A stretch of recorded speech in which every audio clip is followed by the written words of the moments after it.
Hallelujah, hallelujah. प्रभु यीशु क्रिस्त में प्यारे भाइयों और बहनों, आज हर एक व्यक्ति किसी ना किसी तंगी से गुजर रहा है, कर्ज में पड़ा हुआ है। कोई अपने बच्चों की फीस के लिए किसी से उधार लिया और अब वो चुका नहीं पा रहा। किसी ने अपने घर निर्माण के लिए लोन लिया था, वो चुका नहीं पा रहा। किसी ने अपनी बीमारी के लिए, अपने इलाज के लिए पैसा लिया था, परिवार के लिए लिया था, लेकिन कामकाज ठप होने की वजह से वह चुका नहीं पा रहे। आज ऐसे बहुत सारे लोग हैं जिनके पास में काम नहीं है। काम ना होने की वजह से वह अपने पैसे चुका नहीं पा रहे जिनसे उन्होंने उधार लिया था। जब उन्होंने उधार लिया तब उनके पास में काम था, लेकिन आज परिस्थिति उनके अनुकूल नहीं है, उनके विपरीत है। जो काम था वह ठप पड़ गया, जो नौकरी थी वह चली गई, जो बिजनेस था वह बंद हो गया। जो भी छोटे मोटे कार्य या जो भी काम आप करते थे वह सब बंद हो गया है। ऐसी अवस्था में, ऐसे समय में हम क्या करें? हमें कुछ भी समझ में नहीं आ रहा। ऐसे सवाल आप में से बहुत सारे लोगों के जीवन में, आपके मन में चल रहा होगा, आपके अंदर होगा। सबसे पहले मेरे प्यारे भाइयों और बहनों, आपके अंदर जो सवाल है उसे प्रकट करो। आपके अंदर जो संदेह, जो डर है, जो चिंता सता रही है, जो तंगी है, उसको प्रकट करें। जब तक आप बोलेंगे ही नहीं, उसका निवारण, उसका हल नहीं निकलेगा। अधिकांश व्यक्ति क्या सोचते हैं? वो अपने अंदर ही उस बात को, उस परेशानी को दबा कर रखते हैं कि परिवार को मालूम ना चले, मेरी पत्नी को, मेरे बच्चों को मालूम ना चले। वह खुद उस भार को उठाने की कोशिश करता और अंत में जाकर बीपी, शुगर, डायबिटीज, थायराइड, कितनी नाना प्रकार की बीमारियां, अस्थमा, हार्ट की प्रॉब्लम, वो सारी परेशानियां, बीमारियों से वह घिर जाता है। बीमारियां उसे जकड़ लेती है। मेरे प्यारे भाइयों और बहनों, आज दुनिया जो है वो शब्दों की भूखी है। वह शब्दों की भूखी है। और कौन से शब्द? प्यार भरे शब्द, दूसरों को सराहने वाले, दूसरों की सहायता करने वाले, दूसरों को सांत्वना देने वाले, दूसरों के दुख में उनका हौसला बढ़ाने वाले। ऐसे शब्द के लिए दुनिया भूखी है। Hallelujah, hallelujah. जब हम इस परेशानी के बारे में प्रभु को बताएंगे नहीं, हम सोचेंगे हम इसका हल निकाल लेंगे। मेरे प्यारे भाइयों और बहनों, आज आपके जीवन में तंगी है, कर्ज है, परेशानियां, बीमारियां हैं, पैसे नहीं है, कोई सेविंग नहीं है, किसी को आपने उधार दिया था वह चुका नहीं रहा, वह आपका फोन नहीं उठा रहा, वह भाग गया, आपको धोखा दे दिया, आप कोई बीच में मीडिएटर थे, आपके कहने पे किसी भाई ने किसी की मदद करी, अब आप फंस गए, अब आपको चुकाना पड़ रहा है। सबसे पहले मेरे प्यारे भाइयों और बहनों, आप अपनी प्रॉब्लम्स को प्रभु के सामने प्रकट करें। बाइबल में अक्सर प्रभु ने एक शब्द कहा है, तुम क्या चाहते हो? तुम क्या चाहते हो? मैं तुम्हारे लिए क्या करूं? हम ईश्वर को अपनी परेशानी बताते नहीं हैं, और बताते हैं तो विश्वास नहीं करते। विश्वास करने की कोशिश करते हैं तो संदेह आ जाता है, और उसकी वजह से सब बिखर जाता है। मेरे प्यारे भाइयों और बहनों, मैं आज आपको कहता हूं, आज आप अपनी परेशानी को स्पष्ट रूप से, अपने एक्चुअल कंडीशन को, अपनी परिस्थिति, अपनी सिचुएशन को, जहां पर है आप, उस जगह, उस स्थिति को, उस समय प्रभु को बताइए। 1 रुपए है आपके पास तो बोलिए, प्रभु मेरे पास में 1 रुपए है, मेरे पास ये है तो ये है, मेरी लाखों की उधारी है, कितने लाख बोलो। ऐसे नहीं है कि आपकी उधारी 1 लाख है और आप बोलो लाखों की, लाखों में बहुत सारी गिनती होती है। करोड़ों की उधारी बोलो, एक्यूरेट 1 करोड़ 5 लाख, 1 लाख 5,000, 5,000 200 रुपए की, 500 रुपए की, 1000। एक्यूरेट प्रभु को बताइए आपकी स्थिति को। मैं आपको क्यों कह रहा हूं? क्योंकि हमारी प्रार्थना, हमारे शब्द स्पष्ट नहीं है। हम अपनी प्रार्थना को प्रभु को स्पष्ट रूप से बता नहीं रहे। उदाहरण के लिए, जब आप डॉक्टर के पास में जाते हैं, डॉक्टर को कहते हैं डॉक्टर मुझे बेचैनी हो रही है, दर्द हो रहा है। अब डॉक्टर आपसे पूछता है कि बहन भाई दर्द कहां हो रहा है? वो आपसे सवाल जवाब करता है, क्यों? क्योंकि उस जड़ तक वो पहुंच सके। सर में दर्द हो रहा है तो आप कहेंगे कि सर में दर्द हो रहा है, पेट में हो रहा है तो आप कहेंगे पेट में हो रहा है, कमर में दर्द हो रहा है तो आप कहेंगे कमर में दर्द हो रहा है, आंख में हो रहा है तो आप बोलोगे आंख में, पैरों में, शरीर के कहीं भी किसी भी अंग में आपको दर्द हो रहा है तो आप उस जगह डॉक्टर को बताएंगे कि यहां पर डॉक्टर दर्द हो रहा है। तो डॉक्टर आपसे पूछेगा ये दर्द क्यों हो रहा है? कोई वजन उठाया, अधिक मोबाइल चलाते हैं, या कोई झटका लग गया था, बाइक चलाते किसी कमर में चणक आ जाती है, सर के नीचे जैसे हाथ रख के रात को सो जाते हैं तो हाथ सुन्न होने लगता है। बहुत सारी परेशानी, बहुत सारी प्रॉब्लम्स है। वो डॉक्टर जानने की कोशिश करता है, क्यों? ताकि वो सही उपचार कर सके। ऐसे ही प्रभु आपसे पूछता है कि बेटा और बेटी, तुम्हारी परेशानी, तुम्हारी प्रॉब्लम क्या है? तुम्हारी तंगी किस वजह से है और मैं तुम्हारे लिए क्या कर सकता हूं? जब तक आप एक्यूरेट, सही जवाब स्पष्ट शब्दों में प्रभु को बताएंगे नहीं, प्रभु आपकी परेशानी का निवारण, हल नहीं कर पाएगा। वह जानता है, लेकिन वह आपके मुंह से, आपके शब्दों के द्वारा सुनना चाहता है। हम देखते हैं वो यरीको का अंधा, वो देख नहीं सकता था, लेकिन उसने कहीं से सुना कि यीशु नाज़री आ रहे हैं, दाऊद की संतान यीशु आ रहे हैं यहां। हम देखते हैं वो चिल्लाता है, वो बताता है मैं देखना चाहता हूं। अपनी परेशानी प्रभु को व्यक्त करता है, प्रभु के सामने प्रकट करता है, प्रभु को बताता है, बोलता है प्रभु मैं अंधा हूं, मैं देख नहीं सकता, मैं देखना चाहता हूं। स्पष्ट रूप से, संदेह नहीं, अपनी परेशानी को सही रूप से स्पष्ट शब्दों में प्रभु के समक्ष रखिए। जब आप अपनी परेशानी को, अपनी जरूरतों को प्रभु के सामने स्पष्ट रूप में रखेंगे तो प्रभु वहां पर कार्य करता है, वहां पर प्रभु मिरेकल्स करता है, चमत्कार करता है, छुटकारा देता है। Hallelujah, hallelujah. सबसे पहले हमें कुछ वचन को पढ़ना है, उसको समझना है कि वचन हमसे क्या कहता है। सन्मति अध्याय 6 वाक्य 24 हम पढ़ेंगे, जहां पर प्रभु का पवित्र वचन हमें कुछ सिखाता है। कोई भी 2 स्वामियों की सेवा नहीं कर सकता, वह या तो एक से बैर और दूसरे से प्रेम करेगा, या एक का आदर और दूसरे का तिरस्कार करेगा।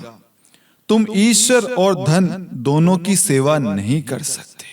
सबसे पहले आपको अपने जीवन में जांच करनी है, अपनी अवस्था को जांचना है।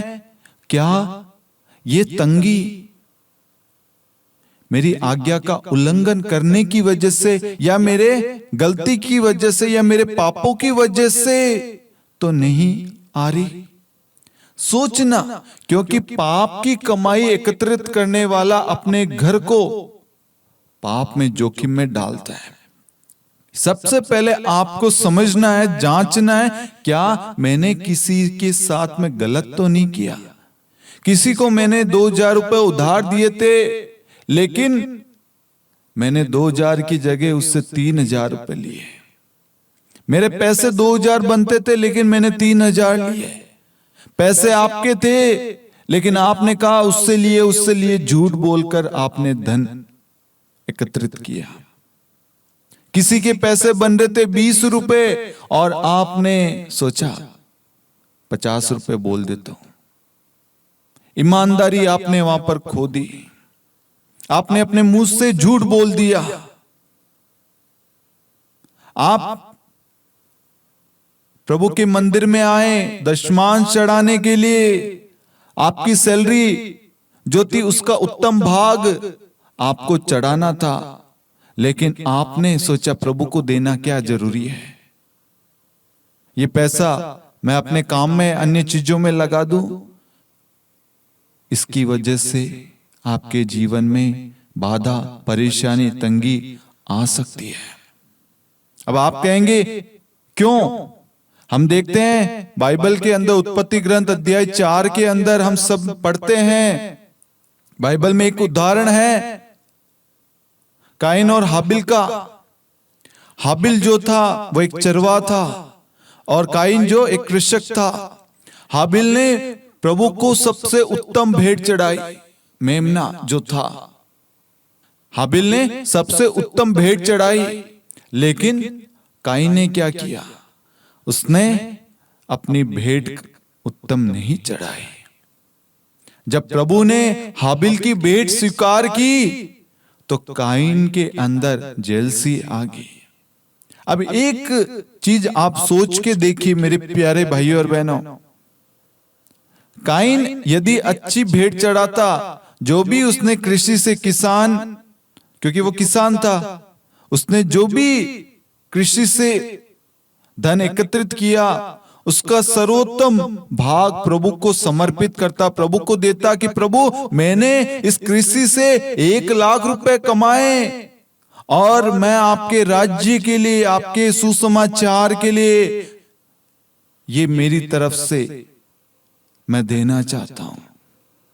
प्रभु आपके पैसों को नहीं देख रहा, आपके हृदय को देख रहा है। काइन का हृदय धन पर था, उसने ईमानदारी से नहीं चढ़ाया, लेकिन हाबिल ने पूरी ईमानदारी के साथ प्रभु को चढ़ावा, दशमांश चढ़ाया। इसलिए जो प्रभु को हृदय से, दिल से, चाहे 1 रुपए देता हो, चाहे किसी के लिए 1 गिलास पानी पिलाता हो, प्रभु उसकी भेंट को स्वीकार करता है। प्रभु को बड़े बड़े धन की या बड़ी बड़ी चीजों की जरूरत नहीं है। हम देखते हैं आज के समय में एक किसी गरीब को खाना खिलाता है, तुरंत सेल्फी, होर्डिंग्स में फ्लेक्स छप जाते हैं, बैनर छप जाते हैं, आज हमने हजारों लाखों लोगों की मदद करी। देखो बाइबल के अनुसार ये चीजें गलत है। अगर हम किसी की सहायता करते हैं, मदद करते हैं, तो हमारी दूसरी आंख को भी मालूम नहीं चलना चाहिए, हमारे दूसरे हाथ को मालूम, अगर हमने राइट हैंड से दिए तो हमारे लेफ्ट हैंड को मालूम नहीं चलना चाहिए कि हमने मदद करी है। हमें बताना ही नहीं है, हमें गुप्त रखना है। आज जो भी हम दे रहे हैं लोगों को दिखाने के लिए, देखो मैं लोगों की मदद कर रहा हूं, भंडारा कर रहा हूं, लोगों के लिए ये कर रहा हूं, कपड़े बांट रहा हूं, ये देखो पानी के कैंप पर रखा है, ये देखो भोजन वितरित कर रहा हूं, ये देखो कंबल बांट रहा हूं, ये देखो ये चीज कर रहा हूं। यदि आप सच्चे दिल से प्रभु को चढ़ाते ना, तो आप दिखावटी नहीं बनते। आज हमारे सामने बहुत सारे उदाहरण हैं। बहुत सारे लोग जब देश के अंदर कोई महामारी, बाढ़ के हालात या कुछ भी परेशानी आती है, तब बहुत सारे लोग बिना नाम के गुप्त दान करते हैं। उनको नाम की जरूरत नहीं है, लेकिन कुछ लोग बड़ा चढ़ाकर दिखाते हैं। हमने ये किया, हमने वो किया, हमने ऐसा किया। क्या उनकी भेंट प्रभु स्वीकार करेगा? मैं कहूंगा नहीं करेगा। हाँ, यहां पर एक चीज है, दूसरों को सिखाने के लिए अगर आप कर रहे हैं अच्छे उद्देश्य, अच्छे इंटेंशन के साथ, तो प्रभु अवश्य आपकी भेंट को स्वीकार करेगा। जैसे बहुत सारे ऑर्गेनाइजेशन हैं, संस्थाएं हैं, एनजीओ हैं, जो लोगों की मदद के लिए आगे आते हैं। जैसे बाढ़ग्रस्त क्षेत्रों में बड़े बुजुर्ग जो भी है, जो अनाथ आश्रम में है, जिनको कोई संभालता नहीं है, उनके लिए वो कैंपेन रन करते हैं, उनकी मदद के लिए लोगों से सहायता मांगते हैं। ये गलत नहीं है, मदद मांगना गलत नहीं है। यदि वो पैसा उनके इलाज के लिए, उनके स्वास्थ्य के लिए, उनके जीवन के लिए उपयोग में लिया जा रहा है, वो गलत नहीं है। लेकिन जो कार्य आप कर रहे हैं, यदि उस इंटेंशन में, उस योजना में यदि आपका लालच है, तो प्रभु उस भेंट को स्वीकार नहीं करेगा। सबसे पहले आपको अपने जीवन में, अपने बीते समय में प्रवेश करना है। उसके लिए आपको पवित्र आत्मा की सहायता की सख्त जरूरत है। क्या मैंने अपने जीवन में प्रभु से झूठ कहा है? अपनी ईमानदारी प्रभु के सामने प्रकट करी है या नहीं? मैंने प्रभु से कभी झूठ बोला है क्या? यदि बोला है तो कहां बोला है? पवित्र आत्मा की सहायता मांगिए, पवित्र आत्मा आपकी सहायता करेगा। मेरे प्यारे भाइयों और बहनों, क्यों मैं आपको इस चीज के ऊपर जोर देना चाहता हूं? क्योंकि आज कहीं ना कहीं हमारे पापों की वजह से, हमारी झूठ की वजह से, हमारे अंदर जो ईमानदारी की कमी है, उसकी वजह से हमारे जीवन में ऐसी समस्याएं, ऐसी परेशानी आ रही है। क्योंकि वचन कहता है कोई भी दो स्वामियों की सेवा नहीं कर सकता। हमने देखा हाबिल ने प्रभु की सेवा करी, प्रभु को चुनना उत्तम। उसने उसके अंदर हिचकिचाहट नहीं रखी, उसमें से कुछ छुपाया नहीं, जो था प्रभु को सौंप दिया। प्रभु ने उसके हृदय को देखा और प्रभु ने उसको आशीष दी, उसकी भेंट को स्वीकार किया। लेकिन दूसरे के जीवन में क्या हुआ? उसने पूरे मन के साथ, पूर्ण मन से, सच्चे दिल से उसने भेंट नहीं चढ़ाई, प्रभु से झूठ कहा। और क्या हुआ? उसके अंदर क्या हुआ? जेलसी आ गई, घृणा आ गई, ईर्ष्या आ गई, क्रोध आ गया, पाप उसके अंदर प्रवेश कर गया। और जब पाप एक व्यक्ति के अंदर प्रवेश करता है तो वह उसको खा जाता है, उसको पाप के दलदल में डाल देता है। हम आगे देखते हैं, वह अपने भाई को लेकर जाता है और उसको मार डालता है। Hallelujah, hallelujah. हमें भी अपने आप को जांचना है, समझना है, क्या मैंने अपने जीवन में, अपने परिवार में प्रभु को प्राथमिकता दी है या नहीं? मेरे प्यारे भाइयों और बहनों, प्रभु ने नबी मूसा को 10 आज्ञाएं दी थी और 10 आज्ञाओं का पालन करने के लिए कहा था कि इन आज्ञाओं का पालन करो, अपने प्रभु ईश्वर का नाम पवित्र करो, अपने प्रभु को छोड़कर दूसरे किसी की आराधना मत करो, माता पिता का आदर, झूठ मत बोलो, व्यभिचार मत करो, चोरी मत करो, हत्या मत करो, पराई स्त्री पर ध्यान मत दो, कामना मत करो। बहुत सारी चीजें जो प्रभु ने हमें 10 आज्ञाएं सिखाई है। लालच मत करो, ये जो चीजें प्रभु ने क्यों दी है? ताकि हम सब गलती ना करें। यदि हम इन सब का पालन करेंगे, इन सब का पालन करेंगे तो क्या होगा? मैं आपको वचन से बताना चाहूंगा। दूसरा राजाओं का ग्रंथ अध्याय 4 वाक्यांश 1 से 7 हम वचन को पढ़ते हैं। एक दिन नबियों के शिष्यों में एक की पत्नी ने एलिशा से प्रार्थना करते हुए कहा कि आपके दास, मेरे पति की मृत्यु हो गई है और आप जानते हैं कि आपके दास प्रभु भक्त थे। वो क्या कह रही है? आपके दास मतलब आपके शिष्य जो थे आपके साथ में, जो प्रभु के कार्य को, प्रभु की सेविकाई कर रहे थे, वो प्रभु भक्त थे, वो ईमानदार थे, वो धर्मी थे, वो पवित्र भरा जीवन व्यतीत करते थे, वो ईश्वर की आज्ञाओं का पालन करते थे, वो ईश्वर के निर्देशानुसार अपना जीवन व्यतीत करते थे। उनके अंदर कोई भी कपट नहीं था, कोई भी लालच नहीं था, कोई भी लोभ नहीं था। वो पत्नी अपनी अवस्था को प्रकट कर रही है, जैसे मैंने आपको कहा था, प्रभु को स्पष्ट शब्दों में अपनी परिस्थिति को बताएं। यहां पर वो पत्नी एलीशा के सामने अपनी अवस्था को, अपनी बात को प्रकट करती है। और आप जानते हैं कि आपके दास प्रभु भक्त थे। अब महाजन मेरे दोनों पुत्रों को दास बनाने के लिए आ रहा है। कौन आ रहा है? महाजन। कोई तीसरा व्यक्ति हो सकता है, वो शैतान हो, वो आपके परिवार को तोड़ने के लिए आ रहा है। आपने किसी से उधार लिया, जरूरत के समय उस वक्त आपके पास नौकरी थी, अब नौकरी नहीं है। अब जिससे आपने लोन लिया, उधार लिया, वो तो आएगा। अब आपको डर सता रहा है, कहीं मेरे परिवार की बेइज्जती तो नहीं होगी, कहीं मेरे बच्चों के सामने अपमान तो नहीं होगा, बच्चे देखेंगे अच्छा नहीं लगेगा, वो क्या सोचेंगे। ऐसी अवस्था बहुत सारे लोगों के साथ में होती है, हो रही है। हमें एक्यूरेट अपनी अवस्था को प्रभु के सामने प्रकट करना है मेरे प्यारे भाई और बहनों। एक भी शब्द नहीं छुपाना। जो भी आपके अंदर चल रहा है, आपके मन मस्तिष्क में जो भी शब्द चल रहे हैं, स्पष्ट शब्दों में प्रभु के सामने प्रकट करना। यदि आज आप इस बैन के तरह दूसरे राजाओं का ग्रंथ अध्याय 4 वाक्यांश 1 से लेकर 7 के तहत, यदि इस बैन के तरह आप ईमानदारी से, सच्चे दिल, सच्चे मन से अपनी अवस्था को प्रभु को बताएंगे, प्रभु आपके जीवन में कार्य करेगा, जैसे इस बैन के जीवन में प्रभु कार्य करने जा रहा है। एलीशा ने उससे पूछा, तो मैं तुम्हारे लिए क्या कर सकता हूं? एलीशा ने उससे पूछा, उस बहन से, कि बहन मैं तुम्हारे लिए क्या कर सकता हूं? मुझे बताओ कि तुम्हारे घर में क्या क्या है।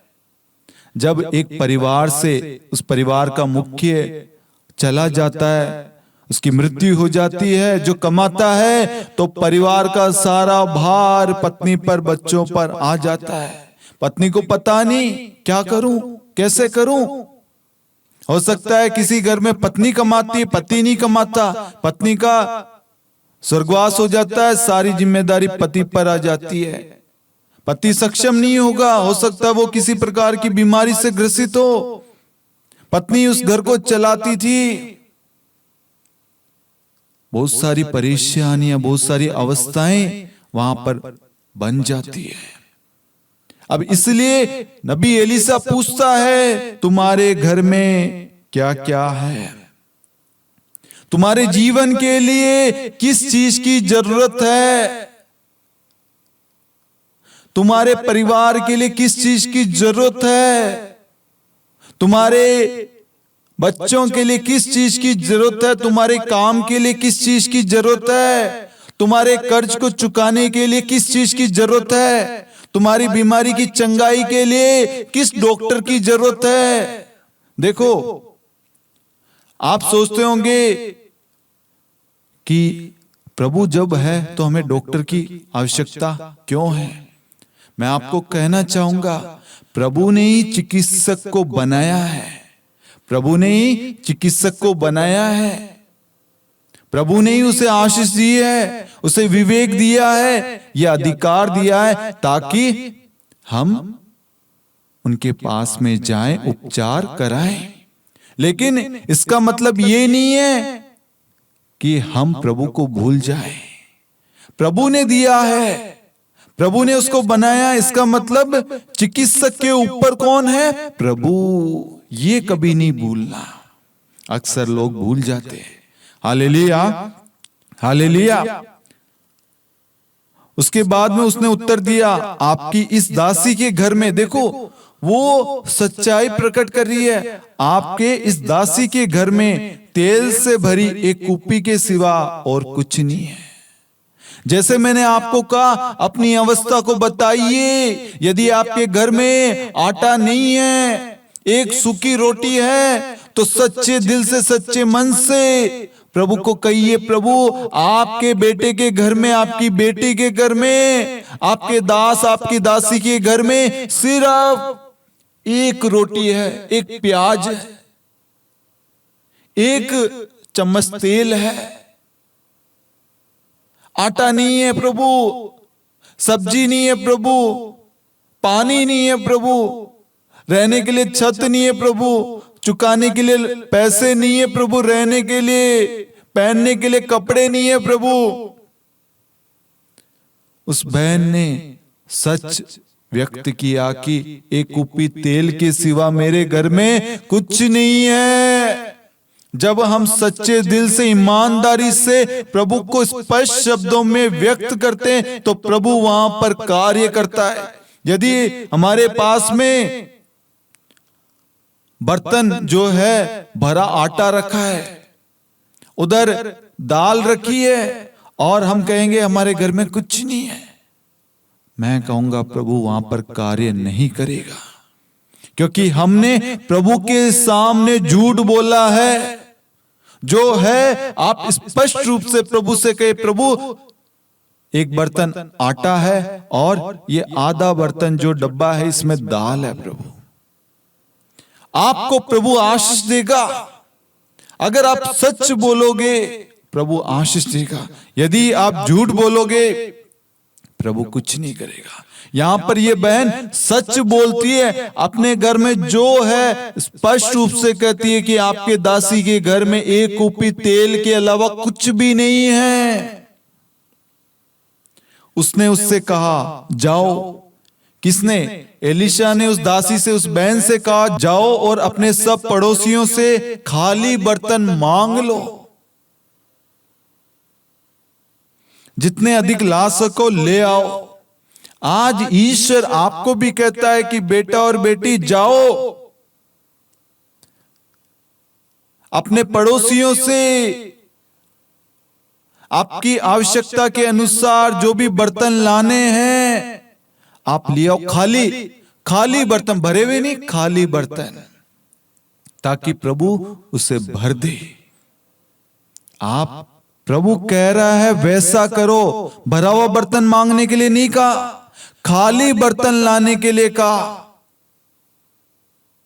जैसे बहुत सारे लोगों को मैंने देखा है, राजस्थान के अंदर बहुत सारे लोग आते हैं, बाबा जी जो घर के सामने से निकलते हैं, मैंने पर्सनली देखा है, उनको अगर पैसे देते हैं वो पैसे नहीं लेते, वो कहते हैं एक मुट्ठी आटा दे दो, एक रोटी दे दो, जो कहा गया है वो ही करते हैं। ऐसे नबी एलिशा ने जो कहा उस बेटी से, उस बहन से कि जाओ खाली बर्तन लेकर आओ, जितना ला सको उतने बर्तन इकट्ठा कर लो। लेकिन कुछ लोग क्या करते हैं, जैसा कहा वैसा नहीं करते। जाते जरूर है लेकिन लालच, लोभ आ जाता है, थोड़ा और मिल जाता, थोड़ा और मिल जाता। इस बहन से जो कहा गया उसने वही किया। वो जितने बर्तन ला सकती थी, इकट्ठे कर सकती थी, उस बहन ने इकट्ठा किया और लेकर आई और उससे कहा तुम अपने पुत्रों के साथ घर जाकर भीतर से किवाड़ लगा दो।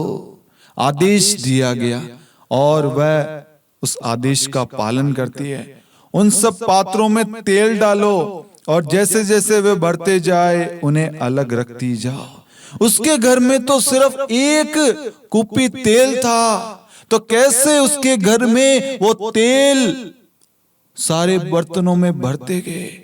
ये है ईश्वर की आशीष, ये है चमत्कार, ये है जो मनुष्यों के लिए असंभव है वह ईश्वर के लिए संभव है, क्योंकि ईश्वर के लिए कुछ भी असंभव नहीं है। और यहां पर सबसे महत्वपूर्ण चीज जो है, वचन कहता है विश्वास करने वालों के लिए सब कुछ संभव है। यदि वो बहन विश्वास कर सकती है, उसकी अवस्था को प्रभु को बता सकती है, और प्रभु जैसा कहता है नबी एलिशा के द्वारा वैसा वो बहन करती है। उसके घर में एक कुप्पी तेल था, लेकिन उसके सभी पात्र जो भी उसके घर में हैं, जो वो दूसरों से लेकर आई है, सब के सब भर जाते हैं।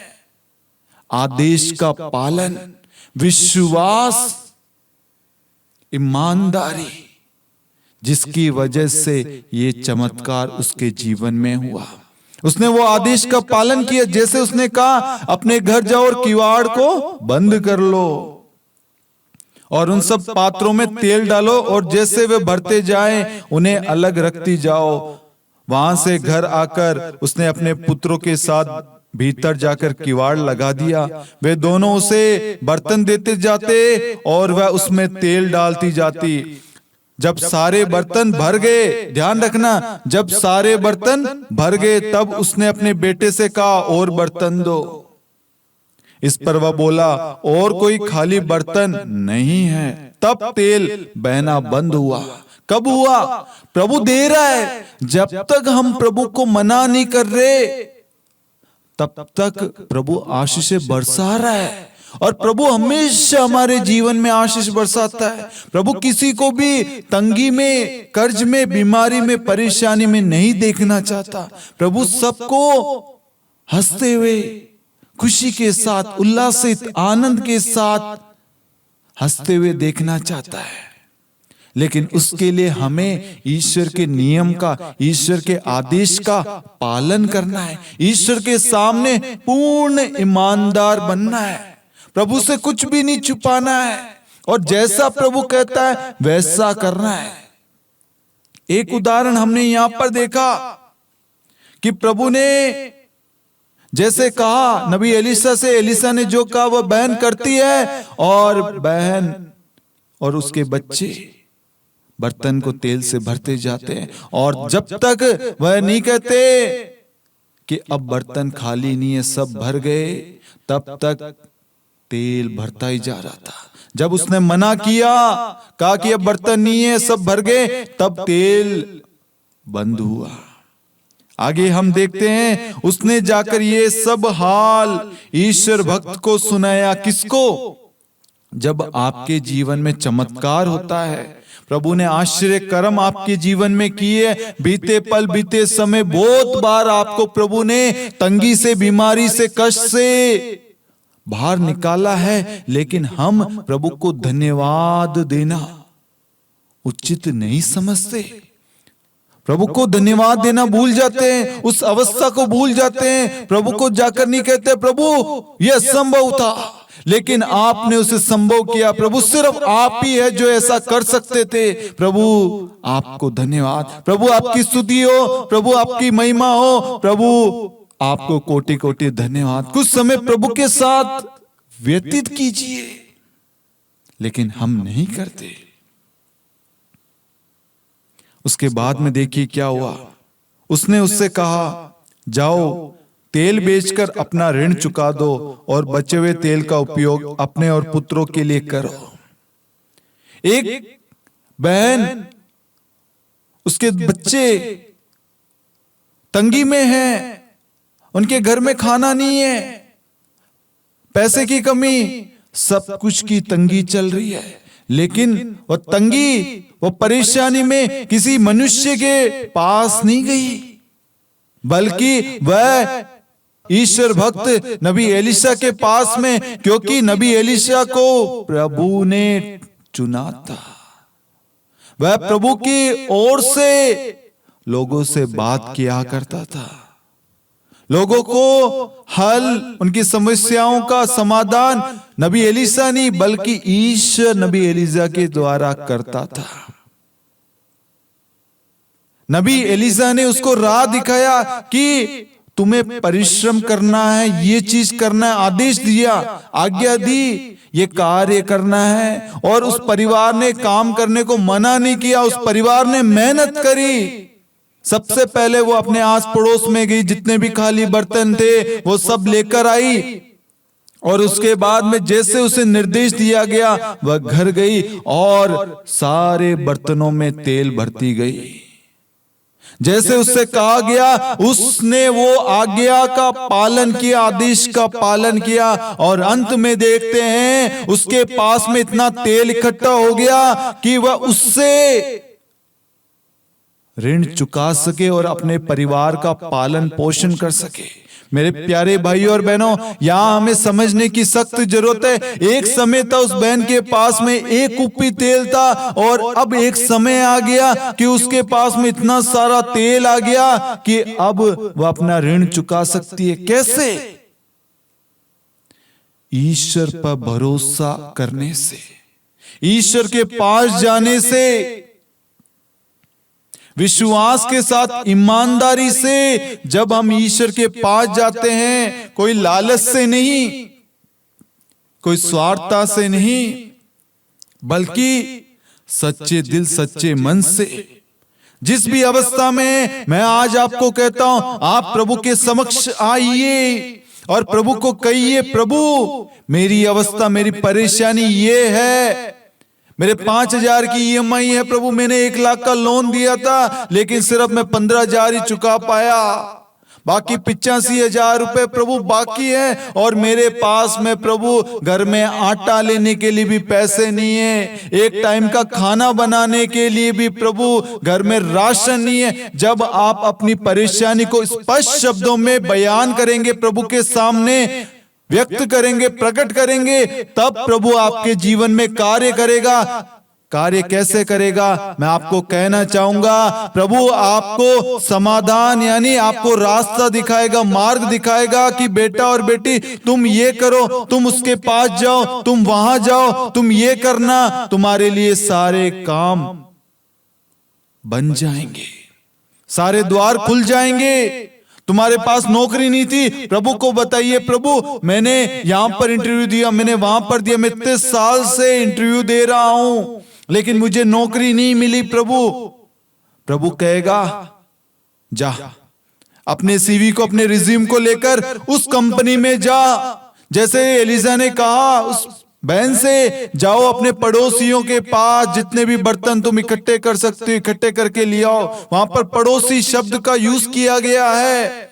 जब हम प्रभु के आदेश के अनुसार मदद मांगने, सहायता मांगने कोई कार्य को करते हैं, कोई कार्य की शुरुआत करते हैं, वहां पर प्रभु स्वयं कार्य करता है। Hallelujah, hallelujah. मेरे प्यारे भाई और बहनों, ये सुनना आसान होगा, हम सुन रहे हैं, हमें लग रहा हो ऐसा नहीं होता। लोग बोलते हैं ये सब कहने की बातें, ये कहने की बातें नहीं है, ये पवित्र शास्त्र, पवित्र वचन हमें बताता है। ये सच्ची कहानी है जो नबी एलिसा और उसके दास की पत्नी के बीच में जो घटना हुई, जो परेशानी का हल निकला, जो तंगी में जो परिवार था, वह परिवार दूसरों की सहायता करने वाला बन गया। आज ईश्वर हमें भी दूसरों की सहायता करने वाला बनाना चाहता है। प्रभु का पवित्र वचन कहता है, स्तोत्र 23:1, प्रभु मेरा चरवाहा, मुझे किसी बात की कमी नहीं। वह दासी जो पत्नी थी, वह प्रभु के दास के पास आती है और स्पष्ट शब्दों में बयान करती है, क्योंकि उसे विश्वास है कि उसका खुदा, उसका ईश्वर उसकी प्रार्थना को सुनता है, और उसने अपनी परेशानी को एक्यूरेट, जो अवस्था जैसी है, सच बयान किया। आज हमें भी प्रभु के सामने सच कहना है, सच बोलना है। जब हम सच कहेंगे ना, तो प्रभु हमारे जीवन में कार्य करेगा। और आप इस वचन को क्लेम कीजिए आज से कि दूसरे राजाओं का ग्रंथ अध्याय 4 वाक्यांश 1 से 7 की प्रभु आपने उस दासी की सहायता की, वैसे आप मेरी और मेरे परिवार की सहायता कीजिए। आप मेरे बच्चे की सहायता कीजिए, आप मेरे बच्ची की सहायता कीजिए, आप मेरी बहन की सहायता कीजिए, आप मेरे भाई की सहायता कीजिए, आप मेरे पल्ली के आवश्यकता के लिए, पल्ली की जरूरतों के लिए आप सहायता कीजिए, कलीसिया के लिए सहायता कीजिए, दूसरों की मदद के लिए सहायता कीजिए। हमें मेहनत करना है। वहां पर वह महिला, वह बहन, वह दासी मेहनत करती है, उसको रास्ता दिखाया। प्रभु आज आप सभी को मार्ग दिखा रहा है, लेकिन कुछ लोगों को मार्ग नहीं समझ में आ रहा, उनको वो कठिन लग रहा है। सुनने से हमें भी लग रहा था कि ये कैसे संभव है, मैं खाली बर्तन लाकर क्या करूंगी मेरे घर में। वो बोल क्या रहा है, नबी एलीशा क्या कह रहा है कि अपने घर में जाओ, किवाड़ बंद कर दो और तेल भर दो, 1 कुप्पी तेल। सोचिए, लेकिन वहां पर वह उस परिस्थिति पर विश्वास नहीं करती। वह बहन ईश्वर पर भरोसा करती है, क्योंकि वह जानती है उसका खुदा कुछ भी कर सकता है। वह असंभव को संभव बना सकता है, वह मुर्दों को जिला सकता है, वह समुद्र को 2 भागों में बांट सकता है, वह बांझ को संतान दे सकता है, वह मृतकों को पुनर्जीवित करता है, वह अंधों को रोशनी देता है, लंगड़ों को बल देता है, बहरों को सुनने की शक्ति देता है, निर्बल लोग हैं उनके अंदर शक्ति भर देता है। विवेक, सद्बुद्धि, ज्ञान सब कुछ कौन देता है? परमेश्वर देता है। लेकिन बहुत सारे लोगों को जब कोई मार्ग बताया जाता है, राह दिखाई जाती है, यार उनके पास जाने से नहीं होगा, उनके मन में पहले से सवाल चलने लग जाते हैं, और क्या होता है, उसकी वजह से उनका काम नहीं हो पाता। यदि आपको प्रभु ने कहा है, प्रभु के किसी दास ने कहा है प्रभु की ओर से, आपको वहां पर अपने दिमाग को चलाने की जरूरत नहीं है, वहां पर अपनी बुद्धि पर जोर देने की जरूरत नहीं है, वहां पर आपको सिर्फ आदेश का पालन करना है। जैसा कहा गया है वैसा आप करेंगे, आपकी झोली भर जाएगी, आपके घर में आटे गूंथने के पात्र सब पर प्रभु की आशीष आएगी, आपके किचन में कभी किसी चीज की कमी नहीं होगी, आपके घर में अंजल सब हमेशा भरा रहेगा। ये कब होगा? ये तब होगा जब आप प्रभु के बताए हुए राह पर चलेंगे, ईमानदारी भरा जीवन जिएंगे। अपने जीवन में एक निर्णय ले, चाहे कुछ भी हो जाए, मैं किसी के साथ में गलत नहीं करूंगा, किसी को ठगूंगा नहीं, मैं ईमानदार रहूंगा, मैं दूसरों की सहायता करूंगा। देखिए यहां पर जिस बहन के पास 1 कुप्पी तेल था और आज वह अपनी मुसीबत, अपनी परिस्थिति से बाहर निकलने के लिए उसके पास में इतने सारे तेल की व्यवस्था हो गई कि वह मार्केट में जाएगी और उस तेल को बेचेगी और उस तेल को बेच के धन एकत्रित करेगी और अपनी जो भी परेशानी परिस्थिति है उसको सही करेगी। प्रभु हर एक व्यक्ति को सक्षम करता है। वह परिवार पहले सक्षम नहीं था, उस लायक नहीं था, लेकिन प्रभु जैसे कहता है वैसे वो बहन ने किया, उसका घर, उसका जीवन, वह खुद सक्षम बन जाती है। कैसे? विश्वासपूर्ण प्रार्थना मिरेकल्स करती है। विश्वास करने वाले मेरे नाम से चिन्ह तथा चमत्कार प्रकट करेंगे। प्रभु ने नबियों को, प्रेरितों को, संतों को, प्रभु के चुने हुए दासों को, अभिषिक्त को सारे वरदान दिए।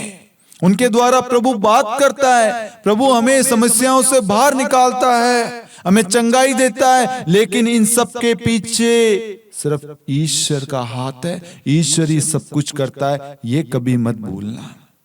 अक्सर लोग जिसने आपकी लाइफ में सब कुछ किया उनको आप भूल जाते हैं।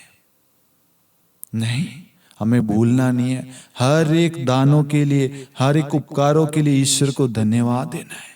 प्रभु आज आपसे कहता है, बेटा और बेटी तेरा ठेला नहीं चल रहा था, पानी पतासी का हो, या तू फास्ट फूड का लगाता था, या साड़ियों का, या कुछ भी रेस्टोरेंट हो, या कोई भी व्यवसाय करता था, लेकिन तेरा काम नहीं चल पा रहा था। तेरे पास में जो काम करने वाले लोग कुछ दिन काम करते फिर छोड़ के चले जाते, कोई भी कस्टमर नहीं आता। एक्यूरेट आज आप प्रभु को कहना अपनी अवस्था को, जो भी चीज है, हो सकता है आपके स्वभाव में कोई परेशानी हो, जो भी है, प्रभु मैं बार बार उनके काम में दखल देता। जो भी चीजें ईमानदारी से बताना, आपकी हर एक समस्या का समाधान आपकी आंखों के सामने प्रभु दिखाएगा। जो काम ठप हो गया था, मैं आपको कहना चाहूंगा, जो काम आपका ठप हो गया वहीं से प्रभु आपको उठाएगा। हम देखते हैं यूसुफ को उसके भाइयों ने कुएं में डाल दिया, उसके बाद में उसको बेच दिया। उसके भाइयों के जीवन में हम देखते हैं भूखमरी आई, जिसको बेच दिया, जिससे जेलसी करी, जिससे नफरत करी, प्रभु ने उसको वहां का प्रधानमंत्री शासक नियुक्त कर दिया। उसके पास में शक्ति आ गई, एक सामान्य व्यक्ति को इतना बड़ा व्यक्ति बना दिया। क्यों बनाया? ताकि वह अपने परिवार की रक्षा कर सके, उनकी जरूरतों में उनकी सहायता कर सके। जब भूखमरी आई, उनके भाई सहायता मांगने के लिए गए, जो भी उनके पास था सब कुछ बेच दिया, सब अनाज जो भी था सब कुछ खत्म हो गया। उसके बाद में प्रभु ने उसके द्वारा उसके जीवन में, उसके भाइयों के जीवन में, उसके परिवार में सहायता की। प्रभु आपके लिए किसी ना किसी को भेजेगा, लेकिन वो जो कहे आपको वही करना। आपका पल्ली पुरोहित हो, आपसे कहता है कि बेटा और बेटी विश्वास करो, सब कुछ हो जाएगा। उस विश्वास में आप अपने जीवन में आगे बढ़े, ना कि वहां पर संदेह करें, नहीं। और जितना हो सके अपने पल्ली पुरोहित से आशीष ले, क्योंकि वह प्रभु के चुने हुए अभिषिक्त है। रोज अपने हाथों से बलिवेदी पर मिस्सा बलिदान अर्पित करते हैं। वह यीशु के करीब रहते हैं, यीशु को स्पर्श करते हैं। उनके हाथों में प्रभु का अभिषेक है, प्रभु का स्पर्श है। इसलिए मेरे प्यारे भाइयों और बहनों, जाइए अपने पल्ली पुरोहित के पास में और फादर से कहिए, फादर आप मेरे लिए, मेरे परिवार के लिए प्रार्थना कीजिए। मेरी अवस्था, मेरे दुख, मेरी तकलीफ, मेरी पीड़ा, मेरी बीमारी, मेरे कष्ट ये है। और फादर प्रभु की ओर से आपके लिए प्रार्थना करेगा। जो भी प्रभु उत्तर देगा वो आपको बताएगा। आपको वो विश्वास करना है और अपने घर लौटना है। यहां पर जैसे एलिशा ने उस दासी से कहा, दासी ने एक्यूरेट वही किया। उसने पीछे मुड़ के नहीं देखा, उसने गेट को खुला नहीं छोड़ा। उसको जैसे कहा गया, सब परिवार गया, गेट को बंद किया, कुप्पी से सारे बर्तन को भरती गई। कुप्पी से, उसके घर में कोई तेल नहीं था, सिर्फ वो एक कुप्पी था, कोई और नहीं थे। सारे पात्र प्रभु आशीष से भर देता है। जब आप विश्वास करेंगे ना, प्रभु आपके जीवन में मिरेकल करेगा, आपको सक्षम बनाएगा। आपको उसी जगह, उसी चीज में जिसमें आपको लॉस होता था, जिसमें आपको नफा नुकसान होता था, जो काम आपका चल नहीं पाता था, जहां नौकरी आपको नहीं मिल पा रही थी, जहां पर आपकी पढ़ाई नहीं हो पा रही थी, आपको एडमिशन नहीं मिल पा रहा था, जहां पर आपका वीजा नहीं लग पा रहा था, जो घर आप लेना चाहते थे वो आपको नहीं मिल पा रहा था, जो गाड़ी आप लेना चाहते थे वो आपको नहीं मिल पा रही, जहां रहते हैं वहां का किराया नहीं चुका पा रहे, आप अपनी एक्यूरेट अवस्था को प्रभु को बताइए, प्रभु आपको वहीं खड़ा करेगा। हम देखते हैं रूथ जिस जगह काम करती थी, प्रभु ने उसको वहीं का मालकिन बना दिया। जिस खेत में वह काम किया करती थी एक समय, लेकिन उसने पूर्ण ईमानदारी के साथ में प्रभु पर भरोसा किया, अपनी सास की सेवा की, उसको कभी छोड़ने की उसके अंदर सोच नहीं आई। और क्या हुआ? प्रभु ने उसको वहां की, उस खेत की मालकिन बना दिया। एक क्षण में प्रभु अवस्था बदल देता है। हमारा भाग्य प्रभु के हाथों में है। हमें विश्वास करना है, हमें ईमानदार बनना है। जब हम ईमानदार बनेंगे ना, प्रभु हमारे कर्ज को माफ करेगा। और जो लोग ये सोचते थे इस तंगी में, इस परेशानी में कैसे बाहर निकलूं, उसका समाधान प्रभु ने हमें बताया। दूसरा राजाओं का ग्रंथ अध्याय 4 वाक्यांश 1 से लेकर 7। और प्रभु ने हमें स्पष्ट रूप से एक चुनाव करने के लिए कहा है। यदि आप प्रभु की बातों पर विश्वास कीजिए, प्रभु के आदेश का पालन कीजिए, या आप संसार की बातों पर ध्यान दे या धन के पीछे मोह रखे। हम बाइबल में बहुत सारे लोगों को देखते हैं जो सारे आदेश का पालन करते हैं लेकिन धन छोड़ने के लिए नहीं। एक धनी युवक के बारे में बाइबल में दृष्टांत है। धनी युवक कहता है अनंत जीवन पाने के लिए क्या करूं? प्रभु कुछ चीजें बताता है, वो कहता है ये सब कुछ तो मैं करता हूं। तो कहता है जाओ अपनी संपत्ति बेच दो। क्या करता है? वो बेचता है? नहीं। हमारी असली पूंजी, असली संपत्ति यीशु है, लेकिन उस व्यक्ति के लिए धन था, उसकी संपत्ति, वह भूल गया यदि ईश्वर उसके जीवन में है तो उसके पास में सब कुछ है। लेकिन उसने ईश्वर को ना चुनकर ईश्वर की आज्ञा का उल्लंघन किया और धन को ईश्वर से बढ़कर माना। इसलिए जीवन में शांति नहीं है, अनंत जीवन नहीं मिल रहा, भटक रहे हैं हम। क्यों? क्योंकि हम प्रभु के आदेश का पालन नहीं कर रहे। हम दूसरों की बातों को मानेंगे। उदाहरण के लिए डॉक्टर के पास में आप जाते हैं, डॉक्टर ने कहा कि बेटा और बेटी ये तुम्हारे सर दर्द की गोली है, इसको खाना, तुम्हें रिलीफ मिल जाएगा। जैसे डॉक्टर कहता है आप मान लेते, घर आते कितना सर फट रहा था, बेचैनी हो रही थी, बाम लगाया, ट्यूब लगा ली, सब कुछ, सर को कपड़े से बांध लिया, सब कुछ कर लिया, लेकिन डॉक्टर जैसे कहता है आप जाइए इस गोली को खाइए, थोड़ी देर में आराम मिल जाएगा। आप उस विश्वास में घर में आते हैं, विश्वास करते हैं और थोड़ी देर बाद में गोली असर करती है।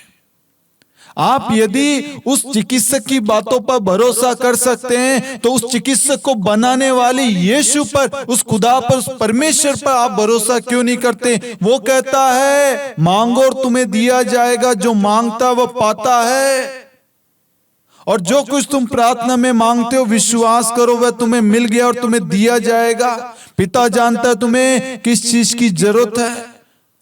उसने समस्त संसार के लिए अपने इकलौते पुत्र को अर्पित कर दिया, तो तुम्हारी जरूरतें वह पूरी क्यों नहीं करेगा? वह एक भी व्यक्ति को बर्बाद नहीं होने देगा, एक भी व्यक्ति को नष्ट नहीं होने देगा, एक भी व्यक्ति का बुरा नहीं चाहता, हर एक व्यक्ति को वो बचाना चाहता है, हर एक व्यक्ति की सहायता करना चाहता है, हर एक व्यक्ति को प्रेम से भरना चाहता है। सबको आशीषें, कृपाएं, सामर्थ्य प्रभु ने दी है। हमें विश्वास करना है, हमें उस दासी की तरह अपनी प्रार्थना को, अपनी जरूरत को प्रभु को बताना है और फिर प्रभु आपके जीवन में कार्य करेगा। विश्वास करना। Hallelujah, hallelujah.